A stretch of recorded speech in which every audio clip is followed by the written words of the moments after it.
Why is my child getting hurt at daycare all the time? I feel like every single day my child's coming home with an accident report, with bruises, with scrapes. What is going on there? Are they not properly supervising my child? These are things that we hear from parents when their child is, let's say, accident prone. I will venture to say 95% of the time, it is not the teacher's fault. Yes, it could be their fault, but most time it is not. If you're new to my channel, welcome. I am Carly, the Daycare Guide.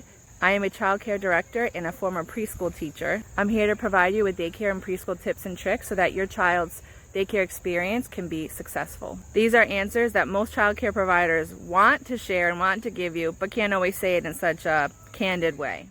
I understand it can be painful and you see your child come home with injuries and bumps and bruises, but it is inevitable. It's going to happen.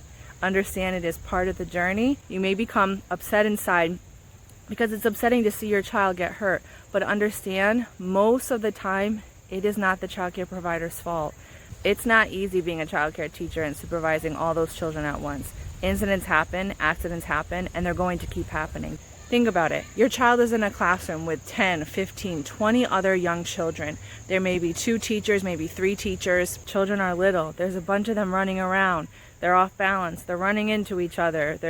They're climbing things. They're stepping on toys. Kids are going to get hurt. Some of the younger guys, the toddlers, are just learning how to walk. They're wobbling around. They don't have good balance. They're tripping over things. And for younger children who may not be aware of their body space, who may not be aware of their strength, who may not be aware of their size, sometimes we see they may get hurt more often. They just bump into a table. They trip over their feet and they bump their head. That's not the childcare teacher's fault. Yes, it's upsetting when you pick up your child and you see a big old egg on their head. Your child may not get hurt at home that often because it may be more spacious at home. There's not a lot of other children in the classroom at home. Maybe your child doesn't wear shoes at home, but at the program when they wear shoes, they're still getting used to it and then they trip and fall more often. It is a different environment at daycare than it is at home.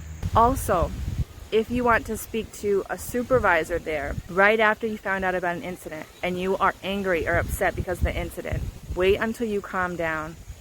Bring your child home, come back the next day, or if you need 2 days to just calm down, talk to your spouse about it. Try to assess the situation when you're in a rational state, not when Mama Bear's anger and claws are coming out. You should not go to your child care provider right away when you're very upset because it's probably not going to come out as nice. It's going to come out really angry and frustrated and you're going to be one of those parents.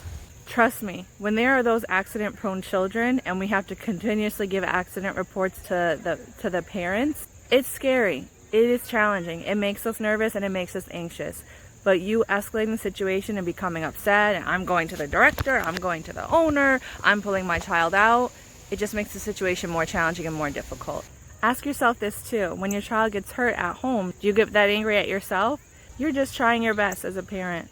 It is the same with the childcare teachers or with the childcare provider. They are trying their best to keep your child safe. Sometimes childcare providers have a lot to say, but can't always say it to you. That's why you should come to my channel, and I'll give you the real scoop, the inside scoop. I hope that you found this video helpful. I hope you took away some tips that can help you, especially if you are one of the parents that are experiencing this. If you'd like me to cover something that I have not done a video about yet and you have a question, feel free to drop me a question or a comment in the comment section below. Feel free to give me a like if you found these tips helpful, and thanks for watching the Daycare Guide.